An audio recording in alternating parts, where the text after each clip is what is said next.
Driving high is never okay.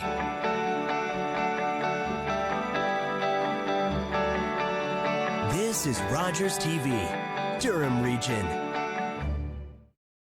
The opinions expressed in the following program are those of the participants and do not necessarily reflect those of Rogers nor Rogers TV.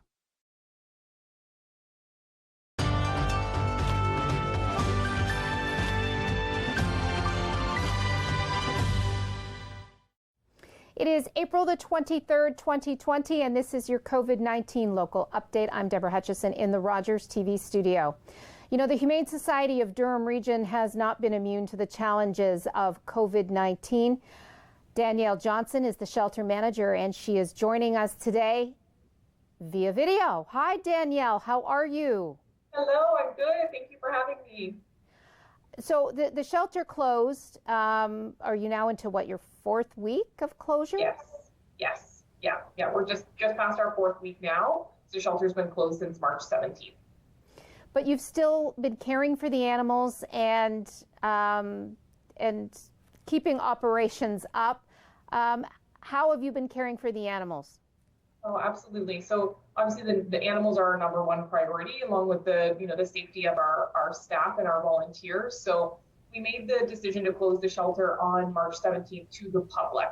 So I think that's the important point to note as well, is that yes, we have closed, but it's just to the public. So our staff is still here in the building every day, the same amount of hours as we were before each day, caring for the animals in the shelter, and as well as answering phones. We're here providing all of our essential services still. Our food bank for people that are in need is still up and running. We're still accepting any emergency intakes or urgent intakes that are coming into the shelter, and we actually are still processing animal adoptions as well. Okay, so let's talk about how that is working. You've said that you've shipped out a lot of the animals out of the shelter and they're now in foster care, correct? Yes, absolutely. So that was one of the first steps that we did when we made the decision to close the shelter to the public, was actually to move a lot of our animals from the shelter out into our amazing foster network. So we've been very lucky, and we've had a wonderful outpouring from the community as well of people offering to foster during this time. There's a lot of people at home, so we're very, very grateful for that, and that has really enabled us to move the majority of our animals out into foster. So we actually only have about 15 animals currently in the building, which again really helps us with our staff. We're able to have less staff in the building. We're still covering the same amount of hours, of course, but there's less people in the building so that we can ensure that our staff and our volunteers are, abiding by the social distancing guidelines. So how many animals then were sent out to foster? We have about 50 animals that are out in foster right now. We have some kittens and some cats and dogs and even some small mammals. We have some guinea pigs that are out in foster right now as well. And the majority of those animals, if they're able to be available for adoption, they are. So that means that we're still going through our sort of virtual adoption process. And then the animals are still in the comfort of a loving home. And then they come back into the shelter just temporarily for the adoption pickup. So there's just sort of a handoff that happens at that point. But then again, that allows them, because we don't know how long this is going to go on for, it really allows the animals, instead of having to be in the shelter, they're able to be able to foster in those loving homes while they wait for their forever homes.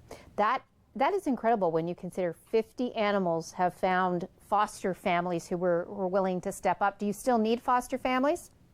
You know what, we're always accepting applications for our foster program because, again, we don't know how long this is going to go on for. So we can never have too many foster homes. So we do encourage people, if you are interested in fostering, please reach out. You can visit our website at hsdr.org and fill out one of our foster applications and submit that online.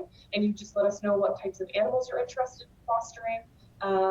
We do still have kitten season that is upon us, and lots of kittens will be coming into care soon. So having as many foster parents ready and able to take on as many animals as possible is really what's going to help us get through this. What about the cost of fostering? If I decide to be a foster parent, are there any costs involved? So there is no cost to the foster parent whatsoever. HSDR covers the cost of everything. So we provide food, we provide any supplies like litter and bedding and bowls, and we also provide all the medical care. So we ensure that they have vaccines and dewormers and flea treatment and all of that good stuff. If there's anything medically that comes up, we take care of that. So you just contact us and we would make sure that we have that all taken care of. And so there's no cost at all. The only thing that we ask the foster parents is obviously just to bring the animals back and forth to the shelter if needed for either pick up or drop off, or if we need to be seen for an appointment. Okay, so let's talk about how adoptions are working in this time of COVID-19 when everything is done with physical and social distancing. How are you making that work?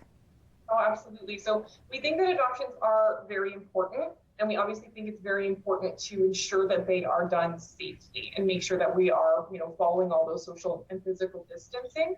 But as our shelters, we continue to take animals in, it's our responsibility to ensure that we have, outcomes for these animals as well. So our foster program is wonderful, but our ultimate goal for every animal is to ensure that they go to their forever home. So we want to continue, to follow that practice even throughout, COVID-19. So the way that we're doing our adoption process now is that you can view the animals available for adoption online, so on our website.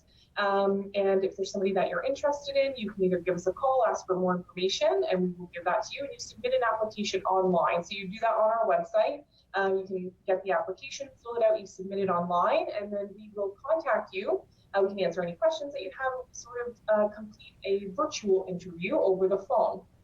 So we can tell you more about the animal, we can ensure that you're a good fit, we can send you pictures, even do videos, that kind of stuff. So it's all sort of a virtual process. And as long as everybody is all good and we approve the adoption process and the adoption's approved, then the doctor arranges a time to come to the shelter and pick up their animal. So we have the adoption paperwork all ready to go. We even ask for the adoption fees to be paid over the phone by credit card or e-transfer, again, just helping to make that next step just as contactless. And then you come to the shelter, we ask you to wait in our parking lot, and we do sort of a curbside pickup. So then we, our staff wears PPE and we go out and we bring the animal out to you. And then we're there for any post-adoption support as well. So if you call and you have a question or anything like that, because obviously you haven't had a chance to, physically meet this animal before you're taking them home, that's why we're there sort of afterwards for any support that you might need. Right, because I was going to say, gone are the days of, dropping by and spending half an hour with the animal and really getting that one-on-one before you decide to take it home, correct? Exactly. Yes. Yeah, absolutely. So that's why we try to do our very best, be as descriptive as possible during this process and just provide that support afterwards. What we've actually found as well through this is that we've been able to highlight a lot of our longer stay animals. So maybe animals that have been in care for a lot longer, maybe ones that are a little bit older or, ones that, normally might get looked over in the shelter. They're having a chance to be highlighted. So we've actually sent home a number of longer stay animals, which has been really wonderful. They're able to sort of, be able to view them online and they're not get overwhelmed in the shelter. So it's been very well. Also, your pet food banks, I would think that is still in operation and more people than ever are probably reaching out for help. Oh, absolutely. Our food bank is, a very essential and crucial service that we're able to provide. And we want to ensure that people know that we're still here and we're still offering support through our food bank. And again, we're offering a contactless pickup. So all you have to do is just pick up the phone and give us a call. You just let us know that you need to access the food bank. Tell us what type of food you need, whether it's for a dog or a cat or a small mammal. And then you tell us when you're going to come to the shelter and pick it up, and we'll put it outside of our front doors with your name on it so that you can pick it up, load it in your vehicle, and be on your way. And you have no contact with any other people at all. So that is very essential. We want to make sure that through this, everybody's facing a tough financial time through this. We want to ensure that people know that the food bank is here for support, and we want to ensure that pets and families can stay together, especially throughout all of this. So if the food bank can be there for a resource, even if it's something that you wouldn't normally access, that's okay. That's what we're here for. There's absolutely no judgment. We want to make sure our main focus is making sure that pets and families stay together. And if the food bank can help with that, then that's what we're going to do. And all you have to do is just give us a call. And conversely, I would think that you need more help than ever getting the supplies for the food bank. What challenges has COVID-19 presented in that respect? Absolutely. So that's a huge part as well. Our food bank runs completely off of donations. So, having donations of food continue to come in to support the program, especially when it's so in such a high need right now, is very essential. So we have had a lot of support from our community, which is excellent. We've been able to partner with some other organizations to get some food donated as well, which has been a huge help. But again, we don't know how long this is going to go on for. So the more ongoing support that we can get is wonderful. So we tend to have a little bit more buying power as well, being a larger organization. Even if you can't make it down to drop off something, supplies of food. If you were interested in making a monetary donation, you can make that directly to our bank to go and support that as well. Okay, let's also, you mentioned you rely on donations. You do not receive government funding. COVID-19 has really put it's made your fundraising a little more difficult, is it not? You've had some major initiatives that you just don't know if they're going to be able to happen. Oh, definitely. So, we receive absolutely no government funding. The entire organization is run off of generous support from our community, from our supporters, all their generous donations. And a lot of our fundraising revenue comes from our fundraising events. So we have a number of events that happen all throughout the year, and a lot of those have been put at risk being canceled or being postponed. We've already had to postpone one of our major events, our golf tournament. So that's been postponed now to September. So we're hoping, in September we'll still be able to hold that golf tournament, but our open house is at risk that we normally hold in June. We have rabies and microchip clinics that we typically hold throughout the year. Those are at risk as well, along with our mobile spay-neuter clinic. So those are, fundraising events and events that provide services to the community. So unfortunately, right now, those are all at risk due to the current situation with COVID-19. So we are really asking for our supporters to, any amount, big or small, that you can, make to support us is so appreciated and will really help us to be able to continue to go on to do what we do every day. Okay, we've only got about a minute and a half before we have to go to break. But I do want to ask you about, with so many people, I guess, with more time on their hands, if they've been thinking about adopting, they're jumping in, but they can't lose sight of the fact that life will eventually start to ramp up again. And what will life be like post-COVID-19, correct? Absolutely. So it's important to think about, the longevity of everything and the entire timeline. So it's great, you're home right now and you're wanting to have a companion. Absolutely. That's a wonderful thing, right? It's great to have a lot of time to be able to do that. It may be a wonderful time for you to transition a new animal into your home because you have that time to get them settled. But really think about what is your life going to look like when you start to maybe go back to work, when the kids are back in school, and maybe you're gone from the house for 10 to 12 hours a day. It may seem like a great idea right now to get, a puppy, but what is and we're not saying that you shouldn't, but at the same time, we want you to look at the long-term picture. How is your life going to change to go back to normal? And maybe if you're not sure, for a fact that when you get back, you're going to be working 12-hour shifts, then maybe look at fostering during this time. That can be a wonderful way to get the companionship that you're looking for, to be able to help an animal in need without that very long-term time commitment. It's still very much needed and you still get to help as opposed to adoption. But again, just think about it long-term. Maybe it's a great time, but just think about the long-term effects. Okay. Danielle, I'm going to hold you there. We're going to take a quick break. When we return, Danielle and Elizabeth LaBelle will be with us, and they're going to take us on a tour of the shelter, and we're going to meet up with the animals that are still there.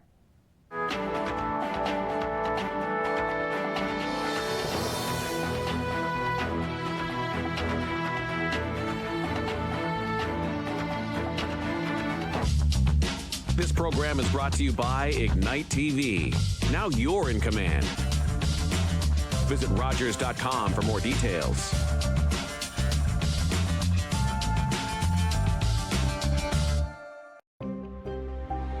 These are uncertain times, and in these moments, we're reminded of the importance and generosity of volunteers. At Rogers TV, we are truly grateful for our volunteer crew members. Their involvement strengthens and inspires us. During National Volunteer Week, we at Rogers TV applaud you, community TV volunteers, and we look forward to seeing you again soon.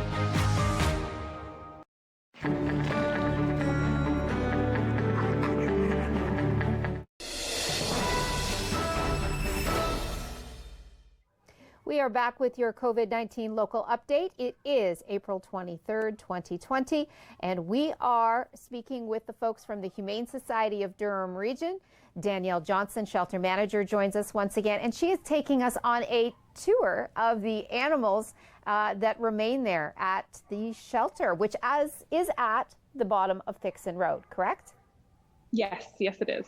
Okay, so let's start off with the one and only canine that remains at the shelter for now, and that's Duke. Sure. Let's see Duke. That is Duke. Okay, let's go over and see Duke. So if you just follow us right through this way, and then here is Duke here. Duke is very excited. It's just around walk time, so he's very excited right now. So if you hear some barking, that's probably why. I'm going to give him a couple of treats so he is a little bit more comfortable. But this is Duke here. Duke is a Portuguese Podengo mix. And he is 7 years old. So he is he's currently available for adoption, and he's looking for an experienced owner. He's looking for probably an adult-only home, maybe with no other dogs or other cats as well. Hi. He's very, very energetic, Danielle. Very energetic. So he's looking for an owner that's going to kind of match that energy level, somebody with a very active lifestyle, somebody that, again, is just as energetic as he is, that maybe likes to go on walks and hikes and do all of that good stuff to keep him occupied and, meet that energy level with him. And he does really like his downtime too. Right now he's very excited because, again, it's walk time and he can see his favorite volunteers out walking all of his friends. So he's very excited at the moment, but he's a really wonderful dog, and yeah, so this is Duke. So Elizabeth can't get right up to the glass there because you're there. How big then does Duke? How tall is Duke? How much does he weigh? So Duke is probably about the size of a German Shepherd. I would say he's probably around 60 pounds or so. That's as big as he's going to get. He's fully grown. He's 7 years old. He's neutered. All of his vaccines are up to date. He's a great sized dog. I would say he's a medium to large size. And again, that's as big as he's going to get. Oh, he's adorable. They're all adorable though, are they not? Yes. Oh my goodness. So sweet. He's like, Mommy, take me out. I want to go out for a walk. Yeah. Okay, let's see the cats. How many cats do we have at the shelter? Yep. We can go over to the cat side for sure. Okay. We'll just go right around to the front here. How many cats do you have there at the shelter, did you say? We have about 10 cats currently in the shelter, and the rest of them are out in our foster program. So the first cat we are going to start off with is Eddie. So Eddie's having a little nap right here in cat room 1. Eddie is... he's 2.5 years old. He's a domestic short hair. He was surrendered to us after his owners were moving, unfortunately, and we're not able to take Eddie with them. So they brought him to the shelter and we took him in.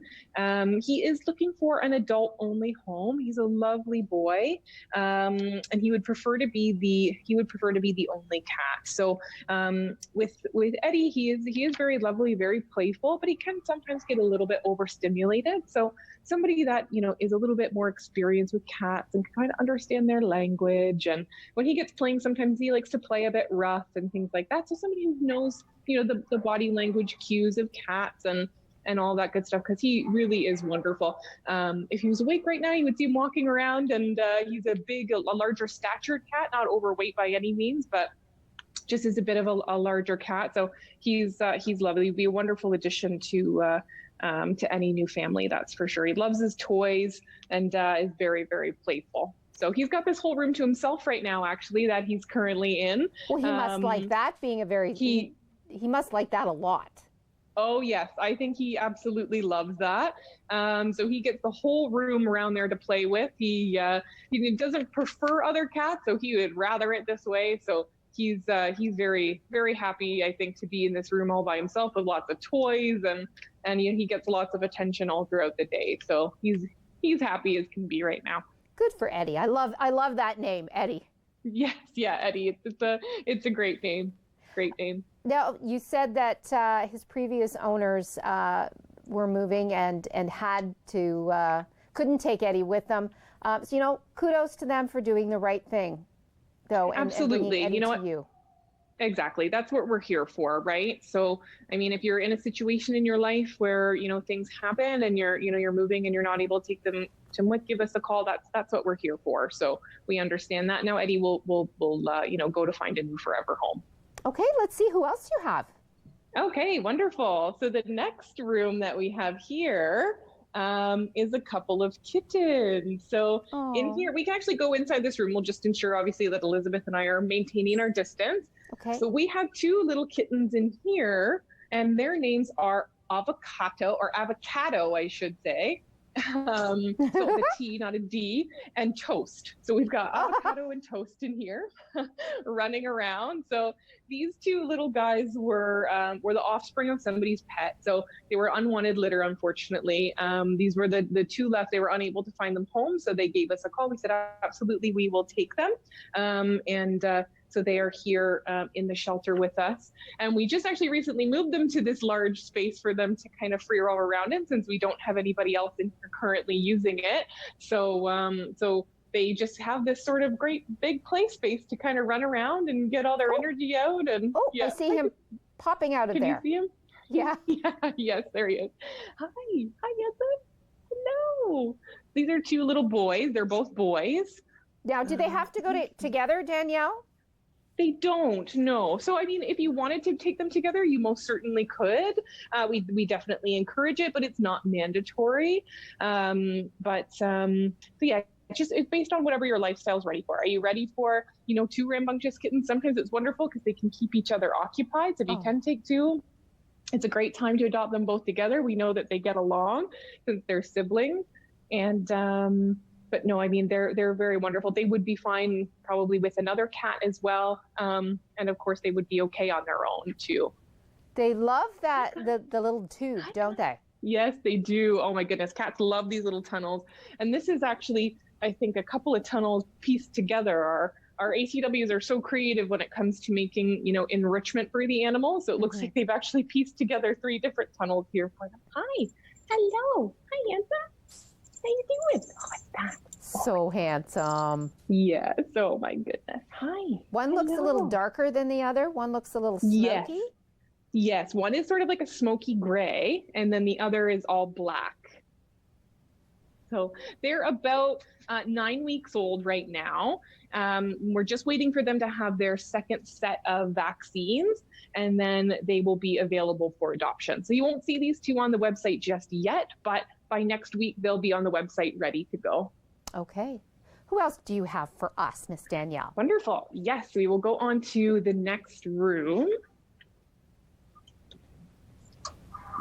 I have been to your facility many times just to kind of drop by and play with the cats and to hang out. Previous to COVID-19, did you get a lot of visitors that just kind of wanted to get their four-legged fix? Oh, absolutely. We did. And we always welcome visitors to the shelter. It's a wonderful way for people to come get acquainted with the animals, to spread awareness about responsible pet ownership, awareness about what we do and where we are. So, no, we love it when people come visit to the shelter. On the weekends, we'll have hundreds of people that come through over a weekend just to come and visit and take a look around and chat with us and, maybe consider taking an animal home. So, we're always very appreciative of that for sure. So the first cat that we have in this room is Joey. So Joey just recently came to the shelter, actually. And as you can see, Joey has recently had surgery. So he's not available for adoption just yet. He actually had a very severe injury to one of his back legs. He's actually He's sleeping on top of it right now, but he actually had to have his little back leg amputated because it was so damaged, but he's recovering very well at the shelter. So we were able to, with our vet and our medical team, be able to do that surgery. So we're very, very grateful for that. And he will be available for adoption just as soon as he's healing. So we actually just had that surgery done 2 days ago. So we're just monitoring him in the shelter for now. And then his next step will likely be a foster home and then on to an adoptive home after that. But he's a really wonderful cat, and he's, he's very, very lovely, and he's just sleeping right now. We can actually probably open up the cage. Just give him a quick little pat here. Oh, hello, Joey. Hi. Sweet boy. Hello, Joey. I know. Hi. Chill. You know what, Danielle? We only have about 2 minutes left, and I know you have some very special pets that you want to, they're all very special, but some very special pets that you want to showcase today. And we're going to have to take a quick break because we're going to turn the camera over to you, and Elizabeth is going to show us who she's got. Absolutely. Yes, we're very excited for that. Okay, let's take a look. So Danielle and Elizabeth have switched off, and we now have the lovely Elizabeth LaBelle joining us in front of the camera. Hey, Elizabeth. Hi, how are you doing? Good. So you have been a foster mama to some sweet little kittens. I have. So I actually brought them in today to come in for some vaccines. So they're not available for adoption just yet. They'll be back in about a week and a half to be put up for adoption. But they're getting a little hangout here at the shelter, which is great because all the girls love to see some little faces. Can we see them? We have them hanging out in cat room 5, which is our kitten room. Okay, let's see them. Yeah. So these 4 little babies are the babies that I've had in foster with me. They are super, super cute. Aww. They are Can you pick them up, Elizabeth? Oh, for sure. Yeah. For sure. So this little one is named Dingo. Dingo.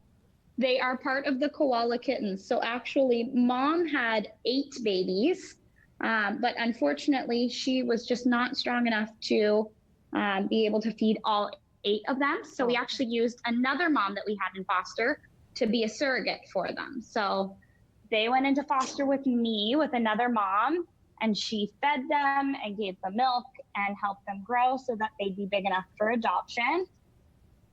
We have 3 girls and 1 boy. This is Taz. Taz is actually the sweetest little girl you'll ever meet. She's so friendly. She loves to cuddle, but she's also super playful. She's a little on the shy side. Aww. Yeah. You just want to keep really them all, great. don't you, Elizabeth? Oh, I do. I could keep every kitten that comes through this shelter, but it's more enjoyable to find them really great homes, which is what we're looking forward to with these 4. They are going to be in high demand, we hope, in a few weeks. All right. We are out of time. Do you believe it? I can't thank you and Danielle enough. Thanks to both Danielle and Elizabeth from the Humane Society of Durham Region for spending time with us today and taking us on the tour. Until next time, I'm Deborah Hutchison. Stay home, stay safe, everybody.